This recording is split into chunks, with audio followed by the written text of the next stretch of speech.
9th class में आप लोग का स्वागत है। हम आजाद सर। मैथ क्लास में आप लोग मेंसुरेशन चल रहा था। लेक्चर 1 में आप लोगों को हीरोन सूत्र बतलाए थे और हीरोन सूत्र के बाद में उस पर एक मैथ भी बतलाए थे और होमवर्क भी दिए थे। ठीक है, तो अब आगे स्टूडेंट हम आते हैं। बहुत सारे इसमें फॉर्मूले हैं। पहले चैप्टर के लिए हम चैप्टर वाइज फॉर्मूला करेंगे, एक बार फॉर्मूला नहीं लिख पाएंगे। अगर एक पर फॉर्मूले कर देते हैं तो आप लोगों को याद करने में बोझ पड़ेगा, बहुत मेहनत पड़ेगा।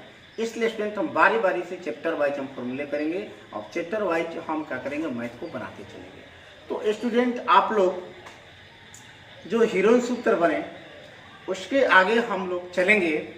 देखते हैं कि आगे हम लोगों का है फॉर्मूला समकोण त्रिभुज के कर्ण आधार। आप लोग स्टूडेंट बतलाए थे, कर्ण आधार के बारे में स्टूडेंट आप लोग को बतलाए थे कि कर्ण आधार लंब और इसी निकालना भी आप लोग को बतलाए थे। स्टूडेंट आते हैं, पहला है सूत्र में समकोण त्रिभुज। समकोण त्रिभुज तो सूत्र देखिए इसका क्या होता है। पहला समकोण त्रिभुज का क्षेत्रफल वाला फॉर्मूला होता है 1/2 आधार गुणे स्टूडेंट होता है ऊंचाई। ठीक है, इसका दूसरा फॉर्मूला होता है स्टूडेंट, पहला में पहला दूसरा आधार बराबर तो देखिए 2 गुणे त्रिभुज का क्षेत्रफल अब बाटे में होता है स्टूडेंट ऊंचाई होता है। तीसरा फॉर्मूला आता है ऊंचाई बराबर स्टूडेंट होता है 2 गुणे त्रिभुज का क्षेत्रफल अब बाटे में स्टूडेंट होता है आधार। ठीक है, ये हुआ।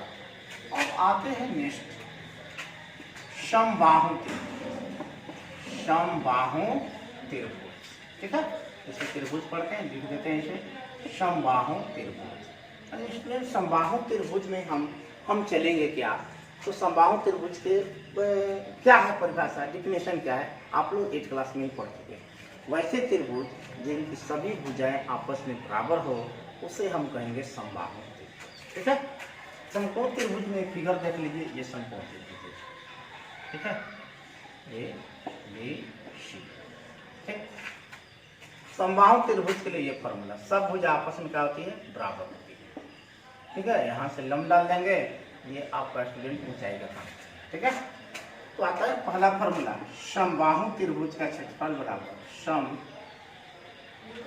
समबाहु त्रिभुज का क्षेत्रफल बराबर होता है √3/4 गुणे भुजा स्क्वायर। ठीक है, दूसरा फॉर्मूला होता है समबाहु त्रिभुज की ऊंचाई बराबर स्टूडेंट होता है √3/2 गुणे होता है भुजा। और तीसरा फॉर्मूला इसमें होता है समबाहु त्रिभुज का परिमाप। समबाहु त्रिभुज का परिमाप होता है 3 गुणे स्टूडेंट होता है भुजा। क्या होता है, 3 गुणे भुजा होता है। ठीक, अब आते हैं हम आगे अगले तीसरा फॉर्मूला होता है समद्विबाहु त्रिभुज। समद्विबाहु त्रिभुज, समद्विबाहु त्रिभुज में स्टूडेंट आप लोगों का फॉर्मूला है समद्विबाहु त्रिभुज का क्षेत्रफल समद्विबाहु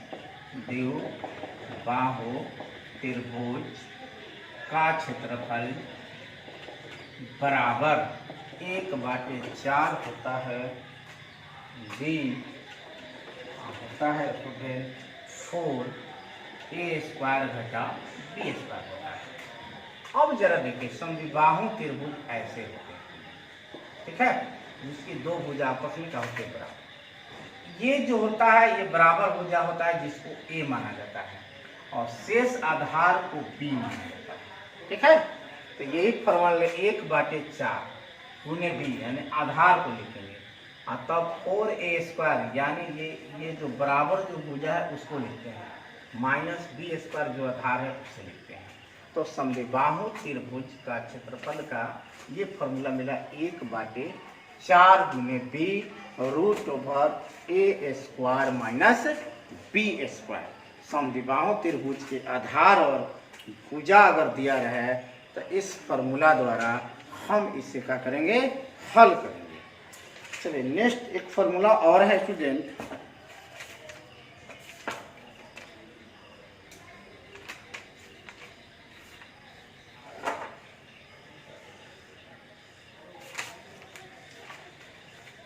चौथा है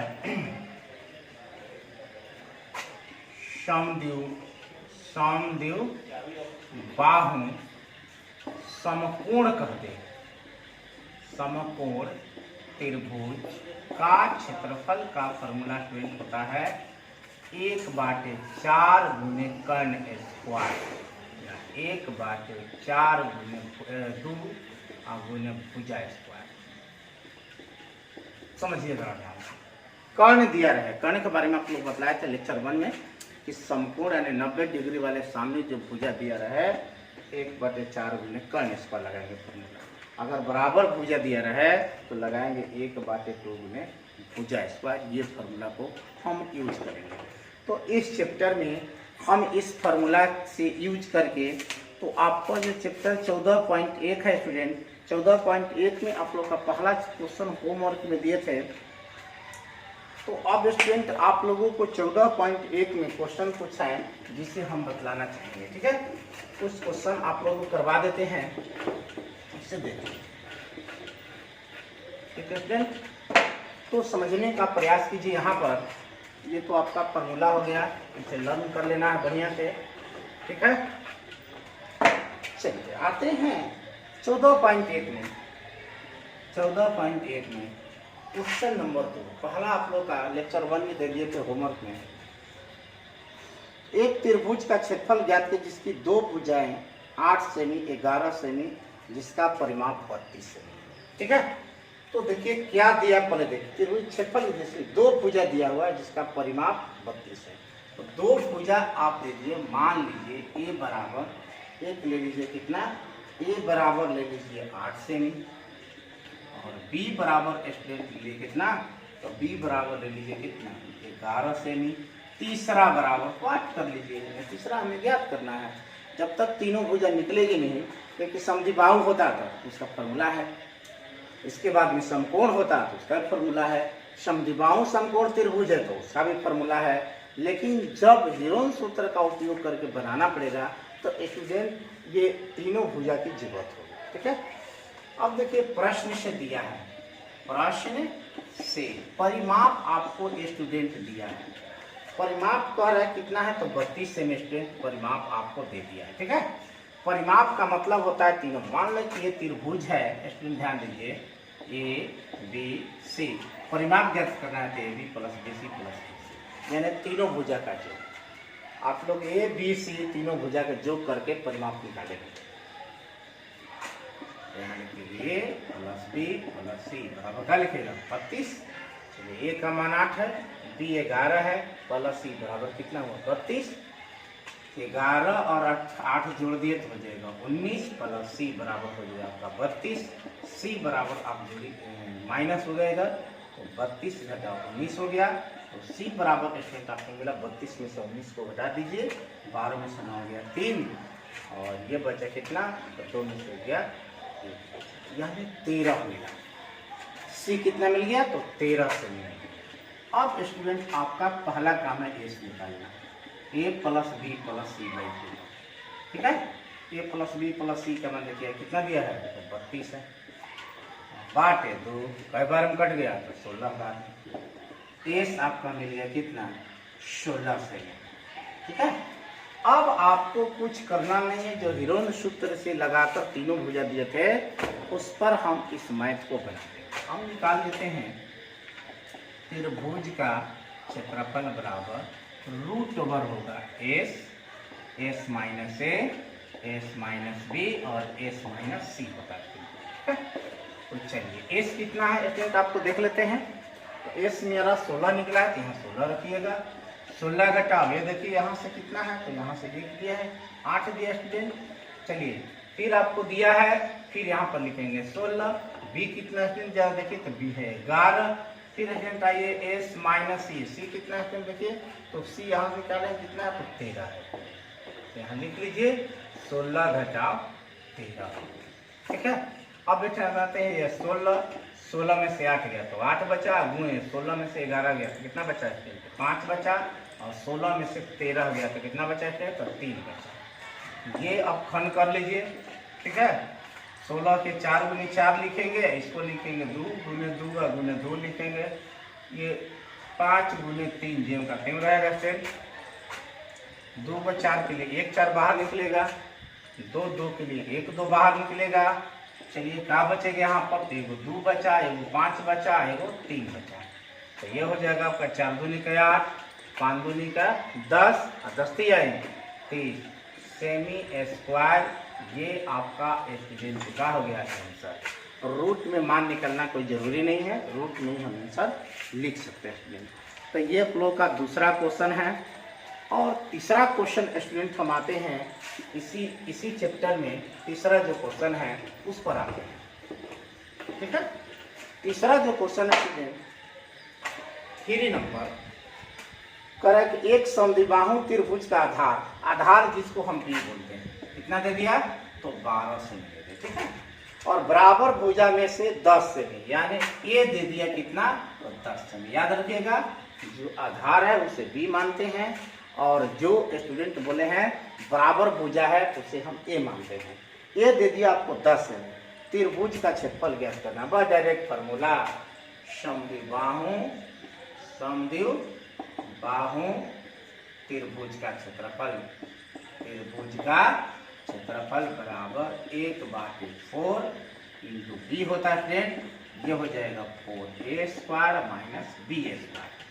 तो चलिए 1/4 बी के मान देखिए कितना है, तो बी के मान 12 है, 4a का मान क्या देख लीजिए तो a के मान 10 के स्क्वायर है, b के मान देखिए कितना है तो 12 के स्क्वायर है, तो ये चलती है 12 हो जाएगा। 3 लिखेंगे, ये 10 दाई में 100 और 4 से गुना करेंगे तो हो जाएगा 400 घटाव 144, 400 में से 144 को 3 घटाइए, 10 में से 4 गया 6, ये बचा स्टूडेंट कितना तो 9 में से 4 गया 5, और ये स्टूडेंट बचा 4 में से 256, तो बराबर 3 होता है।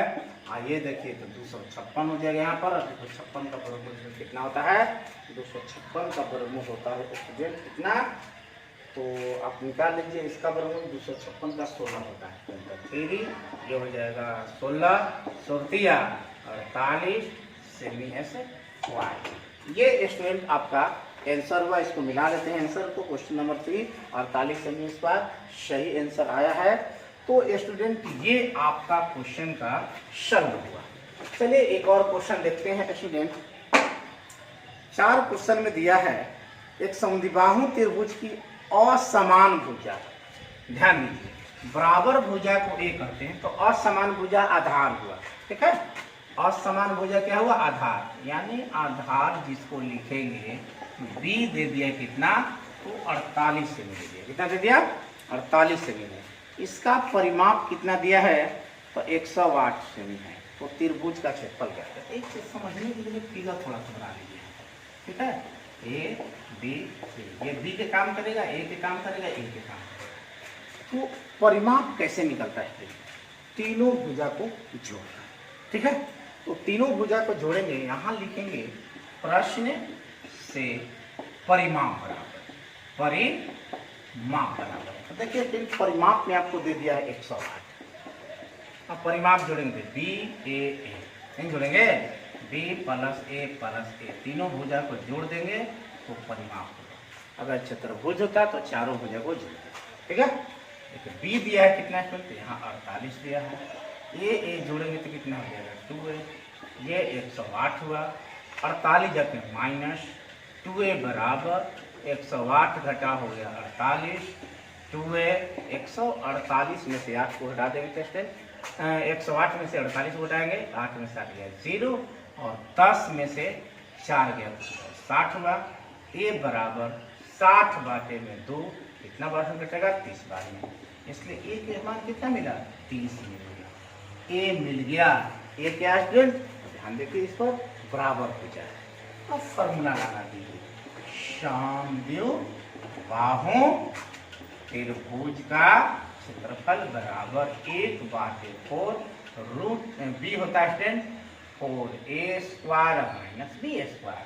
चलिए 1/4 बी के मान देखिए कितना है स्टूडेंट, यहाँ 48 है। चलिए 4 हुआ, ए के मान स्टूडेंट देखिए कितना है, ए के मान 30 के स्क्वायर लाया है। चलिए तो माइनस बी तो हो जाएगा स्टूडेंट 48 का स्क्वायर। यहाँ सॉल्व कर देते हैं स्टूडेंट, ठीक है। ऐसे आप लोग इसे सॉल्व कर लीजिएगा। 12 बार में कट गया, ये हो जाएगा आपका स्टूडेंट 12 बाहर में, ये हो जाएगा 4 हो जाएगा, और गुना में स्टूडेंट कितना है देख लीजिए, तितली का 900 हो जाएगा, और माइनस में स्टूडेंट कितना है तो 48 के स्क्वायर आप कर लीजिएगा स्टूडेंट। आपका काम छोड़ते हैं, कुछ कर रहे हैं, 48 के स्क्वायर करके लिखिएगा, ये 9 का 36 हो जाएगा। 3600 में 48 के स्क्वायर को क्या कीजिएगा, घटा दीजिएगा, और इसमें से जो बचेगा उसका वर्गमूल निकलेगा तो निकालिएगा, नहीं तो 12 रूट में जो आएगा स्टूडेंट वही आपका आंसर है। ये काम हम आप पर छोड़ते हैं, इसे आप बनाइएगा, और होमवर्क में स्टूडेंट आप लोग बनाइएगा।